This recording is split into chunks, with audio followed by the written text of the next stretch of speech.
다들 고지식한가요? 라는 질문이 있습니다. 그러니까 이게 도대체 영상 자료는 뭘로 보길래 이런.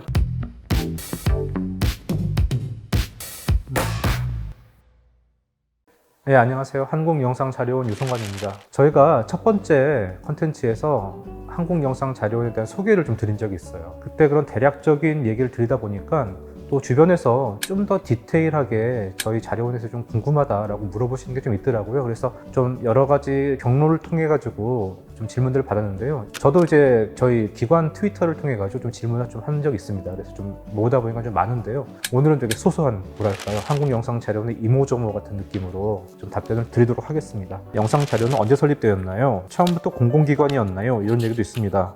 짧게 말씀드리면 영상 자료원은 1974년도에 설립되었고요. 그때는 재단법인 한국필름보관소라는 이름으로 설립이 되었어요. 그러다가 저희가 2002년도에 지금 현재 형태의 공공기관으로 수법인 한국영상자료원이 설립됩니다. 그래서 2002년부터 시작되었다고 알고 계시면 될 것 같습니다. 그 수집한 영화 필름들은 몇 편인가요?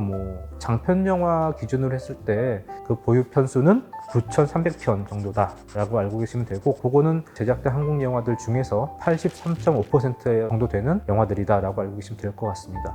가장 인기가 많은 자료는 어떤 건가요? 라고, 이게 되게 좀 약간 광범위한 질문이에요. 그러니까 어떤 면으로 봤을 때 인기가 많아야 되나 라고 생각하다가 저희 유튜브에 공개된 영화들 중에 가장 인기 많은 영화들을 제가 생각해 봤습니다. 그럴 때는 지금 이두용 감독님의 뽕이라는 영화 혹시 아시나요? 그 영화가 있는데 그 영화가 현재 가장 많은 조회수를 일으키고 있고요. 한 2,200만 뷰 정도가 되고 있습니다.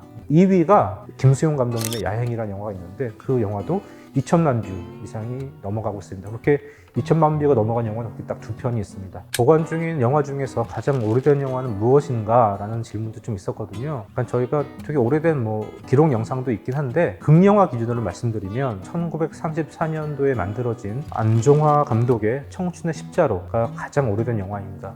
저희가 2007년도에 이 영화를 발견했는데, 근데 약간 에피소드는 그 필름에 아리랑이라고 써 있었대요. 그래가지고 그 나온규 감독의 아리랑은 전설의 작품이거든요. 이 작품만 구하면은 진짜 한국 영화계에 떠들썩할 수 있는 그런 작품인데, 처음에는 저희 수집 담당분들이 그 필름 캔만 보고 이건 아리랑인가? 그리고 흥분했다가 열어보니 그건 아니어서 잠시 실망했지만, 그럼에도 불구하고 한국에서 가장 오래된 극영화를 발굴한 순간이 되었습니다. 또 요즘 궁금하신 것들 중에 넷플릭스 영화도 수집하나요? 라는 질문들이 좀 있습니다. 넷플릭스 영화들 중에 저희가 옥자나 아니면 페르소나 같은 영화들은 넷플릭스에서 제작 배급한 영화이기 때문에 말씀드렸던 제출 범위에 들어오지 못해서 이 영화들은 현재 저희 제출 대상은 아니고요. 그렇기 때문에 저희에게 들어와 있지는 않습니다. 또 재밌는 질문, 재밌나요? 재밌는 질문 하나, 야동도 수집하나요? 라는 질문이 있었습니다. 야동, 결론은 야동은 하지 않습니다. 야동은 하지 않고요. 다들 고지식한가요? 라는 질문이 있습니다. 그러니까 이게 도대체 영상 자료는 뭘로 보길래 이런 질문을 하시나 좀 싶긴 한데, 영상 자료 그렇게 고지식한 것도 아니고요. 저희가 좀 약간 뭐랄까요, 아카이브 기관 하니까 조금 정체되어 있는 느낌이 들기도 할 것 같아요. 잘 아시는 분 아시겠지만 저희가 유튜브를 통해서도 영상 서비스 하기도 하고 하는 식으로 되게 다양한 방법으로 활용하려고 노력하는 중입니다. 그러니까 고지식한 기관 아니고요. 그 점은 좀 잘 알고 계시면 감사하겠습니다. 또 영화 매니아만 모여 있나요? 라고 하는데, 영화 매니아 분명히 있어요. 그리고 직원 퍼센테이지로 영화 매니아를 따지면 아마 어느 직장보다도 더 많은 사람들이 있을 거긴 합니다. 영화 좋아하는 사람 많고, 밥 먹으면서 영화 얘기 많이 하고, 어제 본 넷플릭스 영화가 뭐가 좋았는지, 어제 본 왓챠가 뭐가 재밌었는지 같은 영화 얘기들은 많이 하는 기관이다. 그래서 영화 좋아하는 사람들은 우리 기관에 들어오시면 잡담하기는 재밌을 겁니다. 영화 티켓은 얼마인가요? 이거 정말 저희 기관 한 번도 안 오신 분이죠. 저희가 한 10년 넘게 영화 티켓 돈 받은 적이 없고요. 기본적으로는 저희 항상 무료이고요. 지금도 무료입니다. 팝콘도 무료인가요? 리필도 가능해요? 라는 질문이 들어왔는데요. 정말 제가 보기에는 정말 어이없는 질문. 저희 극장에 아무것도 안 팔거든요. 먹을 거는 밖에서 드시고 포만감을 가지고 극장에 가서 영화만 보시면 되는 곳이다 라고 알고 계세요. 국제영화제도 무료인가요? CGV도 무료인가요? 무료 아니죠. 저희 CGV 당연히 돈 내고 보고요. 왜 이런 생각을 하시는지 잘 모르겠는데, 근데 웃기는 건 저도 옛날에 영상 자료원 입사하니까 제 친구들이 이런 거 많이 물어봐요. 너네 극장도 무료로 보니? 아닙니다. 나 돈 내고 보고. 할인권도 없어요. 단골 손님도 있나요? 많습니다. 때로는 단골 손님만 너무 많은 게 아닌가라는 걱정이 있는데, 시네마테크 쿠파에 가장 자주 찾아오는 영화 덕후는 누구인가? 라는 질문도 있었는데요. 이거는 저희 모든 스태프분들이 공히 말씀하시기를 박찬욱 감독님이라고 하세요. 네, 영화광이신 만큼 저희가 상영하는 고전 영화에도 많은 애정을 가지고 관람객으로서 찾아오시는 분이기도 합니다. 자료원 직원들은 배우들 많이 보나요? 라는 질문이 있었습니다. 결론을 말씀드리면 많이 보지 못합니다. 저희도 영화 감독님, 영화 배우님 많이 보지 못하고요.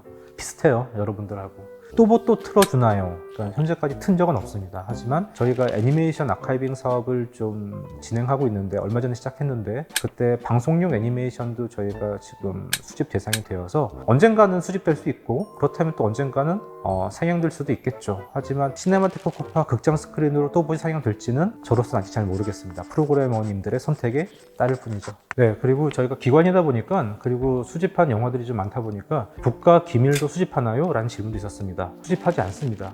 수집하지 않는다기보다는 국가 기밀이 없어요, 저희 자료원에.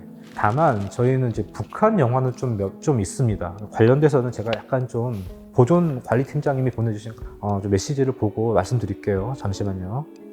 북한 영상 자료라고 하는 자료들이 현재 저희한테 있는데 이를테면 신상국 감독님께서 북한에서 제작한 소금이라는 영화가 있습니다. 네, 그런 영화도 저희한테 들어와 있고요. 그 외에도 도서나 DVD나 VHS 테이프 같은 것들, 또 필름, 전단지 같은 것들도 저희한테 수십 점 정도가 저희한테 들어와 있어요. 이러한 자료들은 저희한테 사전 신청하시면 저희가 지침 중에 특수 자료 취급 및 관리 규칙이라는 저희 지침이 있어요. 이 지침 하에 북한 자료를 특수 자료라고 얘기하거든요. 그 특수 자료들을 일반인들도 볼 수가 있습니다. 신청만 하시면. 또 저희가 받은 질문들 중에서는 보고 싶은 영화도 신청할 수 있나요? 라는 질문이 있었는데요. 여러분이 직접 신청할 수 있습니다. 저희 홈페이지 안에 들어가면 열람자료 신청 게시판이 있는데요. 거기서 신청하시면 저희가 백방으로 뛰어서 그 영화 자료들을 갖다 놓으니까 보고 싶으신 책이나 아니면 영화 있으면 그 게시판을 통해서 신청해 주시면 돼요. 또 저희 오시는 분들 중에 자료원이 항상 서울의 끝이 있다고 불평하시는 분들도 참 많이 있는데요. 디지털 미디어 시티역이죠. 월드컵 경기장역 중에서 어디서 택시 타고 오는 게 가장 빠른가라는 질문을 해주셨는데요. DMC역에서 오시는 게 더 빠릅니다. 9번 출구로 올라오신 다음에 택시 타는 게 가장 빠르고요. 영화 시간에 늦지 않게 도착할 수 있습니다. 네, 지금까지 되게 다양한 질문들, 그러니까 트위터로 받은 질문들은 조금 저희가 예상할 수 있는 질문들이었고 그 외에 다른 쪽에서 받아오신 질문들은 제가 오히려 예상하지 못했던 그런 되게 훅 들어오는 질문들도 좀 있었습니다. 그 중에서 좀 가벼운 것들 아니면 지금 당장 조금 얘기해 줄 수 있는 그런 내용들은 지금 제가 말씀드렸고요. 나중에 저희가 또 심도 있는 컨텐츠로 다 제작을 해서 여러분한테 찾아뵙도록 하겠습니다. 그러니까 오늘은 여기까지 마치도록 하고요. 지금까지 봐주셔서 감사합니다.